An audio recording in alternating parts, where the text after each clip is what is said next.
लड़की दोनों हाथों से बचती है, आपको भी पता है। अगर लड़की सामने से कुछ करेगी तो लड़का तो ऑब्वियस है उसको प्लस पॉइंट समझ के उसको फिर से छेड़ेगा। तालियां बेटा दोनों एक तरफ से बजती है, एक तरफ से नहीं बजेगी। जबरदस्ती नहीं हो सकता, ये उसका राजी प्यार भी चलता है। लड़कियों की ये होती है कि पहली बात तो देखो कपड़े जो पहन पहन के निकलती है इस तरीके के, देखो कोई आंख बंद नहीं कर लेगा।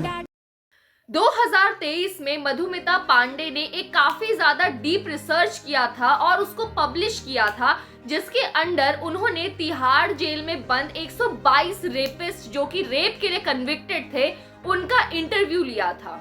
उनके पूरे रिसर्च में उन्होंने रेप को बिल्कुल भी जस्टिफाई नहीं किया और अपने इंटरव्यू के थ्रू वो ये बताना चाहती थी कि जो रेपिस्ट होते हैं वो अपने किए हुए क्राइम के बारे में क्या सोचते हैं और ये रेपिस्ट अपने आप को कैसे डिस्क्राइब करते हैं। इस पूरे रिसर्च स्टडी का लिंक मैं आपको डिस्क्रिप्शन में दे दूंगी, आप खुद से भी जाकर पढ़ लेना। इनके पूरे रिसर्च में एक बात जो सबसे ज्यादा इम्पोर्टेंट थी वो ये थी कि जितने भी रेपिस्ट का इन्होंने इंटरव्यू किया उन रेपिस्ट ने अपने आप को रेपिस्ट कंसीडर ही नहीं किया। सारे के सारे रेपिस्ट ने अपने आप को रेपिस्ट मानने से इनकार कर दिया और क्लियरली कहा कि मैंने कुछ नहीं किया है, मैंने किसी का भी रेप नहीं किया है। मेजॉरिटी ऑफ रेपिस्ट ने अपने आप को कैदी माना, ना कि किसी तरीके का रेपिस्ट या फिर क्रिमिनल।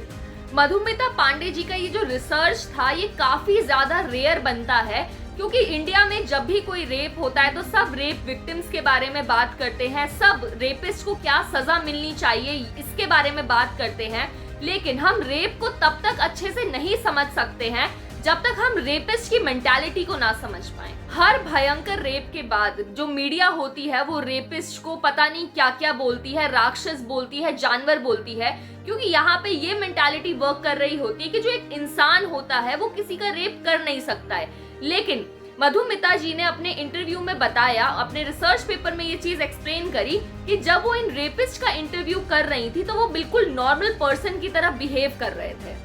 मधुमिता जी के रिसर्च को स्टडी करके ये पता लगता है कि जितने भी रेपिस्ट थे उनको अपने रेप करने पर कोई भी पछतावा नहीं था और वो ज्यादातर रेपिस्ट जो थे वो विक्टिम को ही ब्लेम कर रहे थे। मधुमिता जी ये भी कहती है कि पर्सन जिसने रेप किया है उसको इस चीज का रियलाइजेशन ही नहीं है कि उसने क्या किया है। एक 49 इयर्स का रेपिस्ट जिसने 5 ईयर ओल्ड लड़की का रेप किया था, इंटरव्यू के टाइम पे मधुमिता जी को बताता है कि वो 5 साल की लड़की उसको भड़का रही थी और उसको उकसा रही थी कि वो उसका रेप करे, इसीलिए वो आदमी कहता है कि उस लड़की को सबक सिखाना जरूरी था।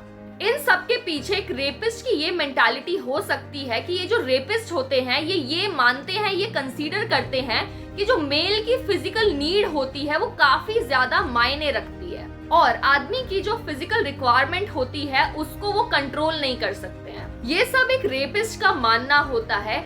यहीं पर जो दूसरी थ्योरी वर्क कर रही होती है वो होती है कॉग्निटिव डिस्टॉर्शन की। इसका मतलब ये है कि बहुत सारे रेपिस्ट इस फॉल्स बिलीव में होते हैं कि नो मीन्स यस। इन रेपिस्ट की साइकोलॉजी ऐसी होती है कि वुमेन है वो एक सेक्सुअल ऑब्जेक्ट है जो कि मेल के प्लेजर के लिए ही एग्जिस्ट कर रही है। ये सब कहकर ये जो रेपिस्ट होते हैं ये अपने एक्शन का जस्टिफिकेशन देने की कोशिश करते हैं और सारा का सारा ब्लेम जो होता है वो विक्टिम पे डाल देते हैं। बहुत सारे सोशल साइंटिस्ट, साइकोलॉजिस्ट और फेमिनिस्ट एक्टिविस्ट का ये मानना है कि जो रेपिस्ट रेप करते हैं they are not driven by lust, वो बस अपना कंट्रोल और डोमिनेशन शो करना चाहते हैं फीमेल पर। एक रेपिस्ट रेप क्यों करता है इसके पीछे मेनली 2 थ्योरीज वर्क कर रही होती है। पहली जो थ्योरी है वो है बायोलॉजिकल या फिर एवोल्यूशनरी थ्योरी। बायोलॉजिकल थ्योरी जो होता है वो ये एक्सप्लेनेशन देता है कि हर मेल में सेक्सुअल वायलेंस की कैपेबिलिटी होती है और वहीं दूसरी थ्योरी का ये मानना है कि जो रेप होता है वो सोसाइटी और कल्चरल रीजंस की वजह से होता है। रेपिस्ट को राक्षस मानना ये बायोलॉजिकल थ्योरी का पार्ट बनता है, वहीं एक रेपिस्ट सोसाइटी की वजह से रेपिस्ट बनता है ये मानना है सोसाइटल थ्योरी का। लेकिन यहाँ पे ये चीज समझना काफी ज्यादा जरूरी है कि अगर मेल्स में सेक्सुअल वायलेंस की कैपेबिलिटी होती तो हर एक कंट्री में जो रेप केसेस होते उसका जो रेट होता वो सिमिलर सा होता, सिमिलर पैटर्न में होता। लेकिन एक्चुअल में रियलिटी ये है कि कुछ कंट्रीज में ज्यादा रेप केसेस होते हैं और कुछ कंट्री में कम होते हैं। अब ये तो मेन प्रॉब्लम है ही सोसाइटी की, तो इसके सॉल्यूशंस क्या हो सकते हैं? तो यहाँ पे एक चीज समझना काफी ज्यादा जरूरी है कि जितनी गलती रेपिस्ट की होती है उतनी ही ज्यादा गलती सोसाइटी में रहने वाले लोगों की भी होती है और सोसाइटी की भी होती है। बच्चों को स्कूल में कंसेंट का मतलब समझाया ही नहीं जाता है। बहुत ज्यादा इंपॉर्टेंट है कि बच्चों को स्कूल में कंसेंट का मतलब समझाया जाए, उसकी नॉलेज दी जाए और उनको ये चीज समझाई जाए कि नो मीन्स नो होता है। विक्टिम को ब्लेम करने से कुछ भी नहीं हो सकता कि वो इतनी रात को बाहर क्या कर रही थी, कैसे कपड़े पहने हुए थे, इन सारी चीजों से कुछ नहीं होगा।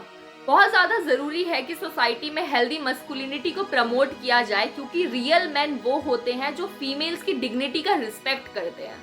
रेप केसेस इंडिया में इतने ज्यादा कॉमन हो चुके हैं कि अब सिर्फ जो ब्रूटल रेप केसेस आते हैं वही हम इंडियंस को शॉक करते हैं। तो बहुत ज्यादा जरूरी है कि सॉल्यूशंस पे फोकस किया जाए, सोसाइटी में चेंजेस लाई जाए।